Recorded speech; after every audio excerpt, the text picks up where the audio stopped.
सुप्रभात प्रिय विद्यार्थियों, कक्षा 5 हिंदी विषय में आप सभी का स्वागत है। बेटा, आज हम अपनी पाठ्य पुस्तक मेधा का पाठ 5 भामाशाह का त्याग, एक ऐतिहासिक कहानी है, उसको हम पढ़ेंगे और समझेंगे। इसमें महाराणा प्रताप के जो विश्वास पात्र और घनिष्ठ मित्र भामाशाह के त्याग के बारे में बताया गया है और उनके त्याग ने महाराणा को धन, बल और साहस से अभिभूत कर दिया था, माने बहुत खुश कर दिया था, प्रसन्न कर दिया था। तो आइए हम भामाशाह के त्याग की कहानी को पढ़ें। इसका भाग 1। चित्तौड़ के शासक महाराणा प्रताप अरावली पर्वत के वनों में अपने परिवार तथा कुछ राजपूत सैनिकों के साथ दर दर भटक रहे थे। दर दर माने जगह जगह भटक रहे थे। उस समय चित्तौड़ पर अकबर की सेना ने अधिकार कर लिया था। महाराणा प्रताप और उनके छोटे छोटे बच्चों को कभी कभी 2-2, 3-3 दिन तक घास से बनी हुई रोटी भी नसीब न होती थी। चित्तौड़ के महाराणा और सोने के पलंग पर सोने वाले उनके बच्चे भूखे प्यासे पर्वत की गुफाओं में घास पत्ते खाते और पत्थर की चट्टान पर सोते थे। लेकिन महाराणा प्रताप को इन कष्टों की तनिक भी चिंता न थी। उन्हें तो बस एक ही धुन थी कि चित्तौड़ की पवित्र भूमि पर कैसे अधिकार करें।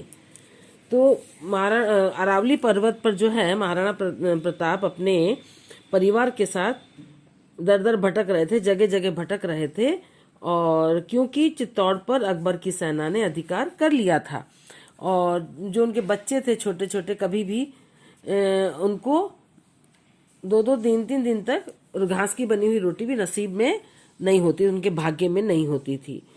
और फिर उसके बाद वो तो सोने के पलंग पर सोने वाले बच्चे, लेकिन बेचारे भूखे प्यासे पर्वत की गुफाओं में घास पत्ते खाते थे, पत्थर की चट्टानों पर सोते थे। लेकिन महाराणा प्रताप को इन सब चीजों से बिल्कुल भी चिंता न थी। उन्हें तो बस एक ही धुन थी, एक ही चिंता थी कि चित्तौड़ की जो पवित्र भूमि है उस पर कैसे अधिकार किया जाए। महाराणा प्रताप और उनके सैनिक कुछ दिन भूखे प्यासे तो रह सकते थे, लेकिन भूखे रहकर युद्ध कैसे किया जा सकता था। भले ही उनके अंदर उत्साह और जोश बहुत अधिक था, लेकिन सेना और घोड़ों को भोजन देने के लिए, हथियारों के लिए तो धन की आवश्यकता थी। महाराणा के पास तो फूटी कौड़ी भी नहीं थी। उनके राजपूत सैनिक, फूटी कौड़ी भी नहीं थी माने उनके पास एक पैसा भी नहीं था। उनके राजपूत सैनिक अपने देश के लिए मर मिटने को तैयार थे, लेकिन बिना धन के मुगल बादशाह की सेना के साथ युद्ध कैसे हो। युद्ध करने के लिए पैसे की तो जरूरत होती है ना। महाराणा प्रताप को बड़ी निराशा हो रही थी। उनके पास कुछ भी पैसा नहीं बचा था और उन हथियारों के लिए भी पैसों की जरूरत होती थी, और सैनिक है, उनको भोजन तो कराना पड़े, बेचारे भूखे प्यासे कैसे लड़ाई करें।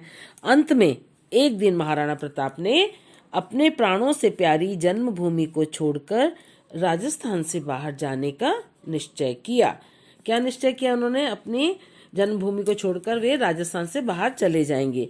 वे महारानी और बच्चों के साथ वन के मार्ग से जा रहे थे, तभी महाराणा के सलाहकार भामाशाह घोड़ा दौड़ाते हुए वहां पहुंचे। भामाशाह न केवल महाराणा प्रताप के सलाहकार थे, बल्कि उनके घनिष्ठ मित्र भी थे। वे घोड़े से उतरे और महाराणा के पैरों पर गिरकर फूट फूट कर रोने लगे। आप हम लोगों को अनाथ करके कहाँ जा रहे हैं? देखिए, हमने इतना पढ़ा है बेटा, उनके जो दोस्त हैं वो सलाहकार भी थे, उनके घनिष्ठ मित्र भी थे भामाशाह।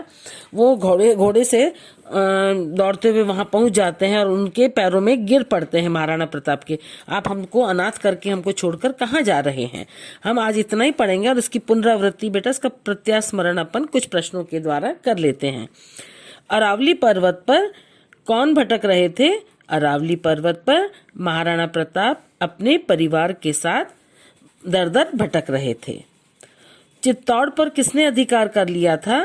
चित्तौड़ पर अकबर की सेना ने अधिकार कर लिया था। महाराणा प्रताप को किस बात की धुन थी महाराणा प्रताप को? तो बस एक ही धुन थी कि चित्तौड़ की पवित्र भूमि पर कैसे अधिकार करें। और अगला प्रश्न है, महाराणा प्रताप को निराशा क्यों हो रही थी? उत्तर है इसका, बिना धन के मुगल बादशाह की सेना के साथ युद्ध कैसे किया जाए, इस बात की उन्हें बहुत चिंता थी और इसी बात से उनको निराशा हो रही थी। अंत में महाराणा प्रताप ने क्या निश्चय किया? अंत में महाराणा प्रताप ने निश्चय किया कि प्राणों से भी प्यारी जन्मभूमि को छोड़कर राजस्थान से बाहर चले जाएं। और मार्ग में जाते समय उन्हें कौन आ पहुंचे उनके पास? मार्ग से जाते समय उनके पास रास्ते में अचानक घोड़े से दौड़ते हुए भामाशाह वहां पहुंच गए। भामाशाह कौन थे? भामाशाह महाराणा प्रताप के विश्वास पात्र सलाहकार थे और घनिष्ठ मित्र भी थे, है ना। ये पाठ हमने पढ़ लिया बेटा। आज की कक्षा हमारी यहीं समाप्त होती है, बाकी का अपन कल पढ़ेंगे। और आपका गृह कार्य यही है कि इसका भामाशाह का त्याग जो ऐतिहासिक कहानी है, इसका भाग 1 आप पढ़ेंगे और इसमें से 5 और 6 प्रश्न बना करके उनके उत्तर रफ कॉपी में लिखेंगे। धन्यवाद।